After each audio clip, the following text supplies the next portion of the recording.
Hello, I'm Dr. Scott Watier. And I'm Tommy Welling, and you're listening to the Fasting for Life podcast.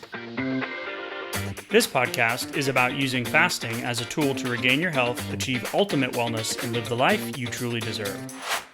Each episode is a short conversation on a single topic with immediate actionable steps. We cover everything from fat loss and health and wellness to the science of lifestyle design. We started Fasting for Life because of how fasting has transformed our lives, and we hope to share the tools that we have learned along the way.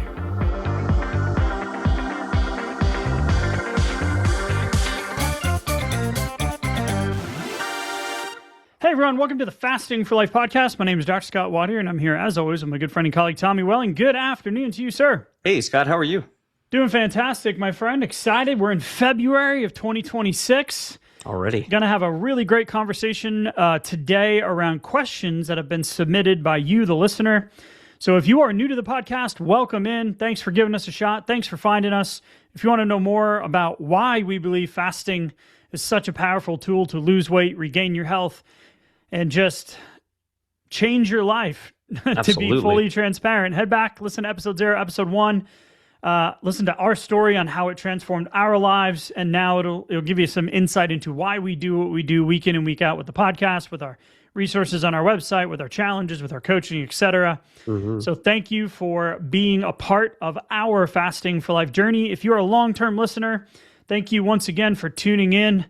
And just all of the support that you give us. We're just so grateful for this community and being on this journey with you, Tommy. With that being said, sir, I want to give a shout out to a 5-star review, one of our favorite kinds, thankfully. Oh, absolutely. Thankfully, we have lots of these. So that just kind of motivates us to keep going week in and week out. Tells the podcast gods and goddesses and whoever runs all the metrics and all that stuff. AI, whatever it is, that we're delivering value week in and week out. So this one came in on Friday from Mrs. Stewie. Feeling lied to for years, Tommy. Uh-oh. Yeah, as did we, right? So I started fasting, intermittent fasting 7 weeks ago, decided to look for podcasts and learn more. So glad that I found yours. We're so glad too, Mrs. Stewie. I'm about 15 episodes in. On the most recent ones, then I went to the Obesity Code, the book that we recommended, and mind blown after all these years as a nurse, seeking out nutrition education, studies, beating my body with ruthless exercises, trying to stay informed. I'm honestly shocked at how misled that I feel. Yeah, we can absolutely relate, right? And I can only imagine how overwhelming this must be for people who are just trying to find simple, honest answers and fully understand weight loss. Absolutely. So she goes on to say, I truly love your podcast, the conversations, transparency, and the fact that you do this with us, not just for us, but with us. And she said, I can finally say I am an intermittent faster. So I absolutely love that. Keep going, Mrs. Stewie. We're so glad that you're here and that you're seeing yourself as an intermittent faster now, because that's never going to go away. We talk about it ad nauseum. It's going to be all about the intermittent fasting and just committed lifestyle of fasting, whether you're here for fat loss or you're here to maintain control over your health and over the scale for the long term, improve your longevity and your health span. We're here for you, and that's absolutely what this is all about. So I just love, shout out Mrs. Stewie. And when we do this, it's not to be self-aggrandizing in any way. It's just to be encouraging that we truly are on this journey with you. And we just love the encouragement that you can get from sharing and hearing from other people's journeys. So the fact that she was able to shift her mindset and say, I promised myself, right? That tip that we gave in one of the recent episodes, she was able to close her eating windows. And once she started saying that, everything clicked. Like, wow, that's amazing, right? To your point, Tommy. So shout out. We love and appreciate the time you took to give us that wonderful 5-star review. So, Tommy, let's get into the listener question and answers today. Yeah, let's do it. We had a question that came in from Steve. Message was, I've lost 50 pounds in the last year. Whoa. Wow. Congrats, Steve. That's incredible. Whoa. That's amazing. Yet, my blood pressure goes sky high whenever I add salt! ! We'll talk about that. You also say to eat protein, but I get terrible gout from meats and cannot take protein powder because most have artificial sweeteners like maltodextrin, which negatively affects my brain function. It's like I always have a catch-22 situation. Hard to play the game if it seems unwinnable. Sure, that can be frustrating. Steve and Mrs. Stewie, there's some themes here. And Tommy, you and I on our journeys, we were playing the calorie in, calorie out game and the yearly routine blood work and the exercise and the macros and the calorie and all that stuff. Yet it felt unwinnable because the results, it was like, oh, I need more discipline. I need to eat less and move more. So Steve, I want to encourage you first and foremost, that they're always there. I say this, I write it in my little 5-minute daily journal every morning, that I solve all problems and all problems are solvable. Right? So there is a solution to everything, but it's just hard when you can't see the end goal or you hit these stumbling blocks. So we're going to break down each one of these individually. But first and foremost, go get you some Ascent protein powder. It doesn't have artificial sweeteners. It has stevia leaf, and I think they have one with monk fruit as well. Give it a try. It's what we use in our household. It's what we put in our protein pancakes for our kids. ASCENT. It's amazing. So there are other solutions out there. It's just hard to find, like you said, because the protein industry is very processed and refined. Sure. But just for that, just go get you some Ascent. I think they even sell it at Costco in giant bags. Maybe you should get a small bag first to try it. Yeah. But I think that'll be a great solution for you. But we're going to talk more about the Gout protein source in just a minute to give you other options so you don't feel stuck. Okay. So when you're thinking about that, like during gout, like you're always trying to maintain that sense of stability within gout so that you're not precipitating that crystallization, that uric acid crystallization. So when you're thinking about your protein sources, also remember that if you still have more fat to lose, then you're not going to have to be getting in 100% of your caloric needs, your nutrition needs just yet. And so you don't necessarily have to be focused on, just piling in more and more and more protein, right? And so be thinking about it from the whole food sides of it, from the side of it that when I go to break my fast, let me maintain the priority of protein on my plate. So that means that whatever protein sources you're finding compatible with you, which I would be leaning more towards the leaner meats, right? And then a little lower on the hedonic scale of food. And I would be looking at those leaner protein sources and going, okay, how can I get more of that onto my plate so that I'm not kind of triggering those gout flare-ups, but at the same time, I'm focused more on pure whole food protein sources rather than supplementation, right, Scott? Does that make sense? 100%. So we're going to be looking at Greek yogurt, cottage cheese, eggs, chicken, turkey. For now, avoid the red meats while you figure out what your body can handle with intermittent fasting. I want you to go back and listen to episode 110, where we go deep dive into gout and how to kind of ramp yourself up into fasting. So if you do, which it still sounds like you have some weight to lose, we don't exactly know where you are in terms of metabolic, body roundness index, weight to height ratio, visceral adiposity, meaning the fat in the belly.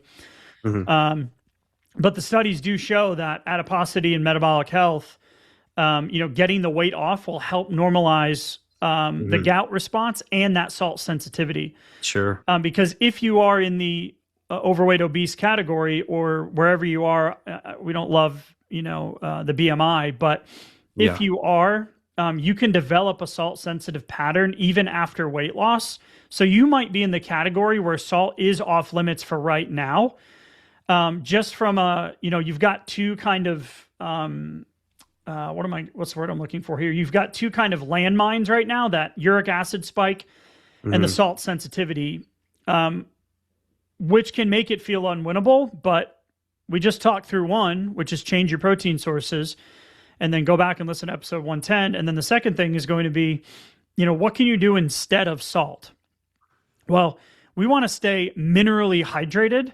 So what I would recommend is switching to something like a trace mineral. like okay. a concentrace liquid. There's a great company called Concentrace. It's all one word. You can get on Amazon. It's one of the few supplements that I buy on Amazon. And that will allow you to still get, because the salt really gives us the mineralization, and it helps with those really hard sticking points when you're transitioning into ketosis and your glycogen goes low. So I think that would be a great solution for you. And just know that as you get more, you might be one of those salt sensitive phenotypes right now. But once you continue to get the weight off and flip that metabolic switch with intermittent fasting and tapping into those fat stores, you will see that your response will get better. So you can actually find your salt threshold by going down to 1/8 of a teaspoon and see what happens.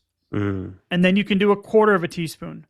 Then you can do 1/2 a teaspoon, and you can try to ramp up, kind of as you start figuring out what cadence works for you, if that makes sense, Tommy. Yeah, it absolutely does. And keep in mind those concentrates drops, those are very, very low in sodium. Yes. So Scott, to your point, you're getting all of those trace minerals in there that help you have a balance of all the electrolytes that you need without adding in the sodium. So look to your meals for most of your sodium source, right now, while you're feeling more salt sensitive, and then bring in those trace minerals. I like to bring those in throughout the day. I'll just put some drops in each one of my water cups throughout the day. Scott, I know you more like front load, kind of in the morning to get your dose of trace minerals. Just try a few ways out and see which ways comfortable for you, Steve. Yep, I love it. So let us know if you got follow-up questions. Shoot us a message. Let's go to the next question for today. Okay. Which is from Chris. He is a 52-year-old male. I'm wanting to get completely off scripts since October 20th. I've been doing a 72-hour fast every week. Ooh. Amazing. I started at 274, and I've been down to 246 prior to the holidays. Let's go, Chris. Just shy of 30 pounds. That's incredible. Awesome. He says, I find it's easier for me to not eat at all and then stop, and then to stop when I start eating. Yeah. Okay. So rather than the shorter fast and then having to keep closing those windows, feels easier just to kind of roll right past, right? I could definitely identify with that too. Yeah, we talk more about that inside of coaching, about like how to break your fast and close your windows with the food and the food relationships than we do with the fasting. Sure, right? Because especially over the long term, getting those opportunities for good nutrition is so vital, but it definitely is harder than just extending the fast a lot of times. Yep. Because fasting does. Now, you are probably in the 10 to 15% of people. I got a good friend, Jeff, if you're listening, shout out, need to reconnect. It's been a minute. Who loves 72-hour fasts and just thrives. And so that's a tool for you. Most people struggle. Myself, I hate 72-hour fasts. It's my least favorite. Yeah, it's always been your least favorite. Yeah, right. So the Fasting Cure, Upton Sinclair, 1911. You can get the Google Scholar PDF or whatever it is. It'll just pop up if you search for it. He says no sane man or woman would fast 3 days, 2 to 3 days over and over and over again. So I love that you've compartmentalized this 72 hours once a week, because what he says here is my weight fluctuates so much. I've just been tracking the highest weight of the week, and it's consistently about 2 pounds lower week to week. Wow. That's a good way to do it. Incredible weight loss and fat loss, right? That's above the calorie in, calorie out weight loss model that's out there. So if you're feeling good and sleep's good and hunger cues are, good, especially, outside of, when you hit the wall during the fast or, at periods of when you're doing those longer fasts, which is normal. Right now you're in the pocket. Stay there. So stay there. Yeah. Right now, as you get closer to your goal, probably within that 10 to 15 pounds range, I would encourage you to start incorporating some shorter fasts and getting more nutrition in, because that's honestly what maintenance is probably going to look like. And I would also encourage you, I love what you did with the weight, but what you could do to see your trend to make it a little more accurate is take the 7 weigh-ins for the week and get the weekly average. So take the week 7, add them up, divide by 7, and track that weekly average.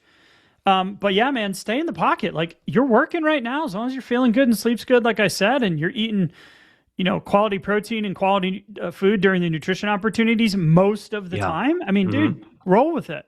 Chris. Yeah. Right. And Chris, also, if you do want to cut down on a little bit of that volatility, because at your size, you're going to have some big, by the way, I've been at this size on this journey. So this resonates a lot with me in terms of where your starting weight and then kind of how the weight fell off initially. So that's why I want to insulate you from what I did, which was putting half of it back on. Go ahead. Right. Right. So the more weight you have to lose, the faster it can go. And so just knowing that you also have some big compartments, like for your water in your body. That's a large amount of mass. 8 to 10 pounds of fluctuation is not uncommon. Yeah. And so the amount of shifting that you can see is adding to that, or really essentially creating the volatility that you're seeing on the scale. Right. So that being said, a little bit of perspective there goes a long way for sure. And if you want to cut down a little bit on some of that volatility, just simplify some of your food choices and cut down on the carbohydrates a bit. Make sure you're shooting for that around that 40% of your calories coming from protein, 40% from fat, 20% from carbohydrate. And if you're shooting for that, you do tend to see less volatility on the scale. Now, if you're already doing that and this is the volatility you're seeing, then keep up the good work for sure. A little volatility is definitely to be expected. So just don't let it mess with your mindset. I love what you've done with the way that you're actually tracking your weight right now, which finds a way to kind of remove some of the volatility from kind of obscuring some of your progress from week to week. So that's great. So you're in the pocket, man. Keep going. Take the tips, implement them, let us know. But keep up the great work, and thanks for submitting the question. Yes. Next question comes in from Molly. Love this week's podcast, and it made me want to do more 36-hour fasts. Yes. Tommy, that podcast episode was episode 317. Episode 317, that was what she was referencing. Perfect. Shout out. So she said, I'm in the Northwest with lots of snow and a deep freeze. We got a deep freeze here in Texas. What the hell is that all about? And I just can't seem to push past a 24-hour fast. Hashtag relate. Right. Like, raise your hand as long as you're not driving. Right? Like, raise your hands. Like, who ain't been there, right? She says, I have a great why that resonates for me, but my mental fortitude is limited right now. Any suggestions? Ooh. And I think she eats mostly lunches. Mostly lunch window. Lunches, yeah. Okay. So and that's great, because that would have been one of my first questions is, what time have you typically been eating? Because for most of us, we kind of fall into if we end up doing OMAD, or if we're intentionally doing OMAD, usually a lot of times we'll fall into a dinner OMAD pattern. So using lunch OMAD is actually a good lever to get past that 24-hour mark. So that's great. So Molly, I'd say you're very close here, and let's try a couple of things that I think will help get you over that hurdle right there. So I love that you've already addressed the fact that your why is strong. Like, so understanding what are your motivators, why are you wanting to do these longer fasts, like getting past that 24-hour mark into the 36-hour range. And also mental fortitude is kind of limited right now. Okay. And so sometimes when our physiology is working against us due to timing, due to food choices, due to hormonal fluctuations and other things like that, it can feel like mental fortitude is kind of limited, because really physiology is kind of working in the opposite direction. So there might not be anything wrong with your mindset. That might actually be at a very high level, and we just need to tweak what's happening physiologically, and then all of a sudden things start to feel easier, if that makes sense, Scott. Yeah, absolutely. So the first thing that I would do, since meal timing is already there, then what I would do is look at next. I like kind of a springboard. So if you think about this, right, you're in this pattern right now, Molly, where you're going 24 hours. You're going probably from lunch to lunch to lunch to lunch, right? And you can kind of feel like you're stringing those along. You have kind of your pattern during the day. It's fairly easy to wait through breakfast and get to that lunchtime hour, and then you've done some of the hard work for a lot of us, which is how do you get through the evening time without without going to the pantry or going to the fridge, or that, you know, all of a sudden the window opens and you have a snack accident, you didn't know why. So you're not really battling with that. So that's awesome. So that's already taken care of. Okay, great. So then what about if we look to extend these fasts a little bit without going through a full day without food?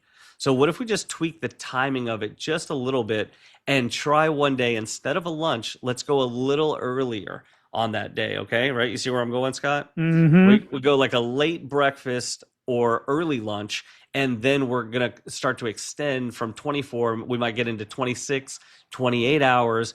And then from there, we just do one or two of those, and you're like a half step away from a full burn day, if that's what you want to do, right? Mm-hmm. So the timing is key. And you can just extend that breakfast to the following day, or early dinner, and you're going to be plus 30 hours. Yeah. Right. And then from there, you can just tweak it and keep going. I will say, I want to ask this question and challenge your story just a little bit. And this might resonate with some of y'all out there as well. And this will kind of relate to the last question we have submitted here from Lisa, is why does it matter that it's snowing and cold? Wow. That's a good angle. Yeah. Why does it matter what's happening in Washington, D.C. today? Why does it matter, what the HOA meeting is doing on Saturday, the board meeting emails that we get? And I'm like, hey, okay, great. I don't really care. Why does that? I mean, I know it's different situationally, so your external has changed. But if you've got a strong why, then it's more of a delay, not deny, right? So you're just delaying the thing you want or the next meal. You're not having to deny yourself because you're stuck in the house, right? We just need to find things that we can insert into that void that happens when you are trying to do longer fasts. Is, well, when the going gets tough, I need a list of things to do. So it's not if then, it's when then. So when this happens, then I'm going to do X. I'm going to clean out the closet. I'm going to organize the basement. I'm going to go outside and shovel. Like, I'm going to do something to replace that kind of, giving the power to the external. Wow. Now, that sounds easy in me saying it, not trying to be cruel either. Like, you're just got to do more. No, we just have to have this perspective shift that what can we control? And ultimately, that's what we think and do. So hopefully that resonates with you as well, Molly. And we gave you some strategy in there on how to get that implemented. Absolutely. So let us know how it's going. Yep. All right. Last question submitted from Lisa here. I've been kind of languishing at more or less the same weight for the past 3 months. Been there too, up and down the same 2-3 pounds. I've been doing a lot of freelancing. If that doesn't resonate with my old fasting type behavior.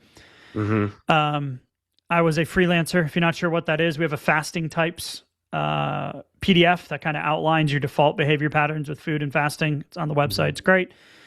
She says, after listening to your last podcast, it seems like ADF is an appropriate step to take to get back on the weight loss track. I still have another 25 pounds to go, but in truth, I'm not feeling super confident. Well, we've all been there.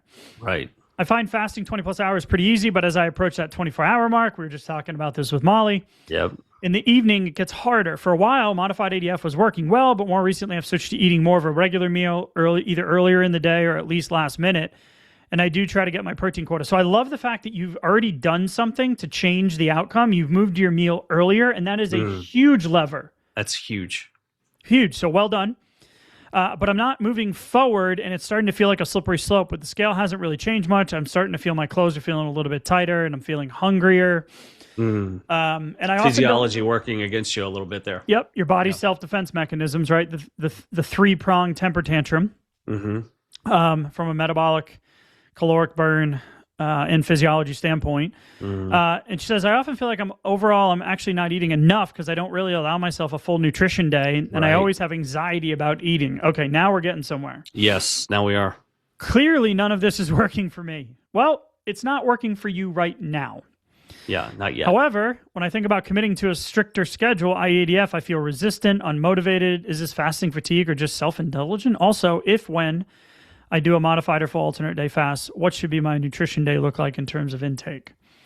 Wow. So, I mean, my goodness, thank you for your transparency here and stepping up to the plate and sharing where you're at, because so many people listening are in this exact same boat or have been there. Yeah, and shout out, yeah, absolutely, and shout out to episode 317 again, because if that episode got you thinking along these ways, putting these pieces together and looking at what you've been doing lately and seeing what's been working, or more importantly right now, or more to the point, what hasn't been working, then I think we all need to go back and re-listen to episode 317 here for some perspective, because this is great. You're thinking about all of the right things and wanting to put these pieces into place. I want to start with the modified ADF. If that was working before, what I think is a really good way to kind of come back to that is remembering what you enjoyed about that. Yes. Because if it was working, you did it for a while, there must have been some things that you enjoyed about it. And I think the best way to do that is go back to the modified part. So that would be, instead of a full flame day, it's about a 400 to 500 calorie day.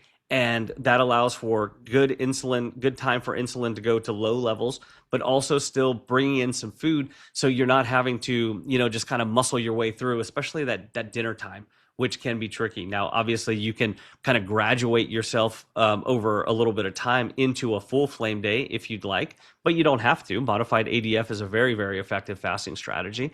And so just have a proactive plan if you would like to do that, which it sounds like you might want to, because this gives you a sense of structure. It was what was working. Let's go back and do more of what was working before.